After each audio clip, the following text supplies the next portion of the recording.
In this lesson, we're going to have a look at cumulative frequency diagrams, which, whilst they appear quite commonly on A-level papers, are actually assumed knowledge. So you're actually expected to come into A-level knowing this. However, let's treat this as a bit of a recap. And if it's not a recap, don't worry, just watch and learn. So this here is a cumulative frequency diagram question. So the following cumulative frequency chart gives information about the mark that 1,200 students obtained when sitting a university entrance exam. So one thing to note when looking at a cumulative frequency diagram, that what is plotted is the upper bound of each class. So before we even get into answering the question, let's just try and put this chart in a table. Now, this isn't something I'd always recommend that you do in an exam. However, it just helps us make sense of what this chart means for now, in case you're new to it. So, the first class, I can see there, ends at about 15. So the first class is 0 to 15. 0 to 15. And this, by the way, represents the mark. And we have there the cumulative frequency. And we can see 0 to 15, roughly about 75 students got 0 to 15. Now, a big mistake that you could make for the next class could be to say that it's 15 to 35. It's actually cumulative, it's everything so far, so it's actually 0 to 35. Everything is from 0 because everything's cumulative, everything's adding to the previous one. So 0 to 35 is 200. Then we've got 0 to 55 is roughly 460.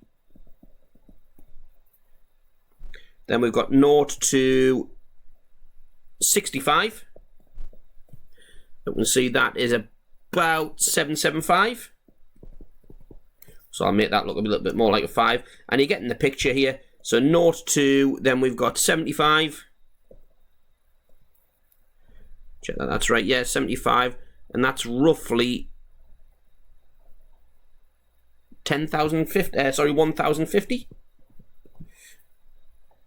0 to 85, and that's roughly 2, 4, 6, 1,160. And then 0 to 100 is the final class, and by that time we've seen all 1,200 students. So that's basically what the cumulative frequency diagram is telling you. Anyway, getting rid of that and getting on to answering the question. So it says determine the proportion, keyword there, proportion, not the number, the proportion of students obtaining less than 20 marks. So what we're going to do for this, less than 20 marks, is go to the 20 marks and up to the chart. And we can see that 100 students obtained 20 marks or less. So, part 1, so that was 100 students. Then as a proportion, 100 out of 1,200 equals, and remember we're not given this as a percentage, it's specifically asked for proportion. So 100 out of 1,200 is a proportion of 0.0833. There it is, as a proportion, not as percentage. So that's A1. A part 2, more than 80 marks. So on the chart we'll go to 80 marks, all the way up to the diagram, then along, and I can see it's roughly 1,120 students. However, that's the number of students that got below 80 marks. We want above 80 marks. So the calculation we're going to do is all students, that's 1,200 of them, then subtract the number we've just seen, which was 1,120, and that tells us the number of students above 80 marks. So that was just 80 students. Then as a proportion, 80 out of 1,200 equals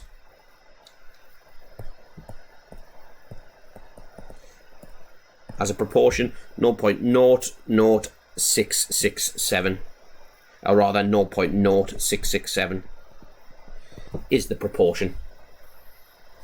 And like any good student, we should make our answers, our final answers, known. Either a box round them or underline them or something like that. We don't want our answers getting lost in a sea of numbers. Okay, part B. Determine the mark exceeded by the top 20% of students. Well, the top 20%, that's the 80th percentile. The 80th percentile, the point at which 80% of students lie below.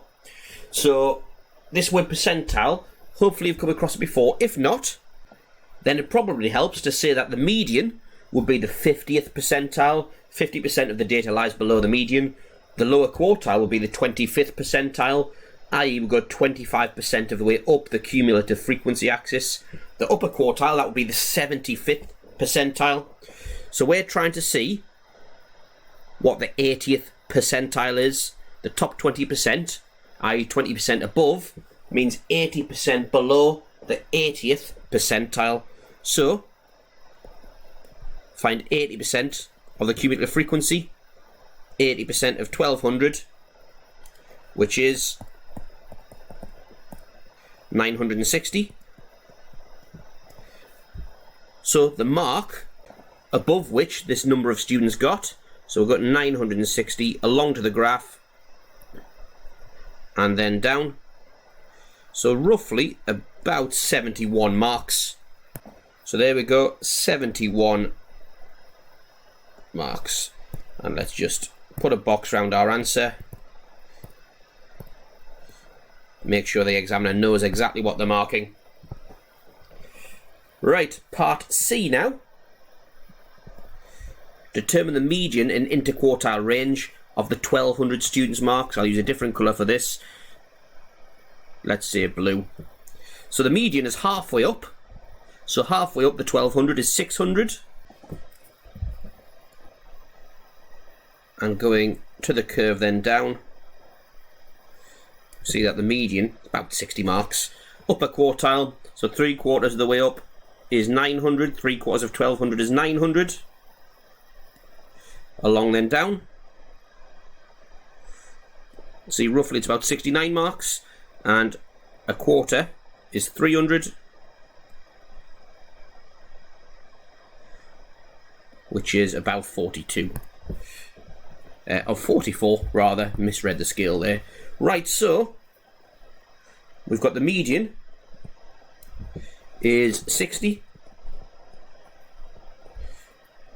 We've got the lower quartile is about 44. And we've got the upper quartile is about 69. Therefore, the interquartile range equals 69, take 44, and always do these things on a calculator. Don't let arithmetic errors creep in from exam nerves or anything like that, which is 25. So, there's our two answers. Box around them. Again, the reason I'm emphasising to put a box around them this time is just to make sure that in a sea of numbers, the examiner sees exactly what you want them to see and doesn't misread anything. It's a very, very real danger. Okay. So now, use this to construct a box plot for the data set. So the work we've just done, we're going to construct a box plot for the data set. So let's get a scale going. And I've chosen here 0 to 100 because that's the scale given on the cumulative frequency diagram. The marks range between 0 and 100. Now, I see that there's a cross at 0. So that suggests our lower whisker for the diagram should be at 0 also. Also, I see there's a cross at 100 here, meaning someone could have got 100 marks. We don't know. That's the upper bound of the class. But to be safe, we're going to make the upper bound of our box and whisker plot 100 as well. Often the question could give you more information and say the lowest value was, the highest value was, and that way you would know exactly where to place the upper and lower bounds, or whiskers as they're called. But we'll go with the information we've got here. So, there's our 0, our lowest and highest. Then, the median is 60.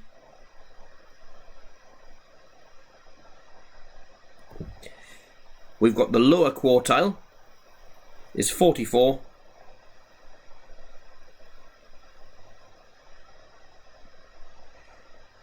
And we've got the upper quartile is 69. So 70 is roughly there, so 69 will be roughly here, say. And there we go. And there's our box plot. Again, these are assumed knowledge, but I would suggest Googling box and whisker plots if you're unfamiliar with this. But basically, a box plot is designed to show you the lowest value. It's designed to show you the lower quartile, the median, the upper quartile, and the highest value. We'll just get that scale on screen there. So there we have it. Part D, we've drawn a box plot. Then finally, Part E, bringing outliers into things. An outlier is deemed to be any item of data that is 1.5 or more interquartile ranges above the upper or below the lower quartile. Discuss the presence of any outliers. So the lower bound for outliers is going to be the lower quartile, which is 44. Take 1.5 interquartile ranges. 44 take 1.5 interquartile ranges. 44 take 1.5 lots of 25 equals 6.5. The upper bound for outliers is going to be the upper quartile, which is 69, plus 1.5 interquartile ranges. 69 plus 1.5 interquartile ranges, which is equal to 106.5. So they're the boundaries outside of which outliers lie. So I can see that nobody could have got any marks above 106.5, but looking at this, some people could have got marks below 6.5. Some people may have got marks below 6.5. Therefore, there could be outliers in this range.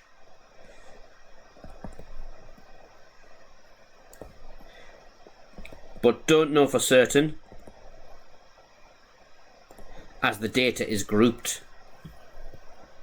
And it's important to say that we can't conclude there are outliers, we can just conclude that there might be.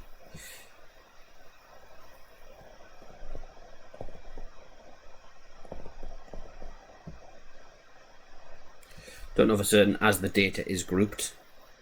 And we can also conclude nobody got higher than 106.5 marks, therefore no outliers in this region.